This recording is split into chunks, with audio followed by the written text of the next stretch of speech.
ग्रामपंचायतचे तालुका स्तरावरचे जे बीएमएम आहे त्यांचा विषय मी समजून घेतला. कॉन्ट्रॅक्टर आउटसोर्सिंगचे कॉन्ट्रॅक्टर दरवेळेस जर नवीन नियुक्ती केली तर जे जुने काम करणारे लोक आहेत त्यांचं एक्सप्लॉयटेशन होईल. नवीन नियुक्ती करताना त्यांच्यापासून आर्थिक मोबदला घेण्याची देखील दाट शक्यता आहे.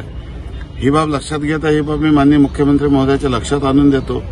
आणि त्यासोबतच जेवढे आउटसोर्सिंगचे बाह्य स्तोत्राचे कॉन्ट्रॅक्टर आहेत ते कॉन्ट्रॅक्टर बदलत राहतात, परंतु मूळ काम करणारा अनुभवी माणूस त्या ठिकाणी असतो.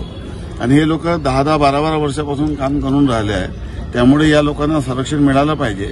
एखादा दुसरा माणूस अपवाद म्हणून जर काम करत नसेल तर त्याला बदलण्यास हरकत नाही, पण सरसकट सर्वांना जर बदलण्यात आलं तर एक नवीन एक्सप्लॉयटेशन समाजातील एका वर्गाचा सुरू होईल. ते कुठल्या परिस्थितीत योग्य नाही.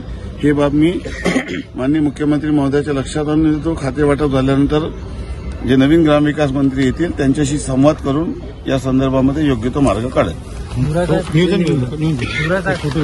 बोलावं का त्यांना? ते मातंग समाजाचं निवेदन द्यावं.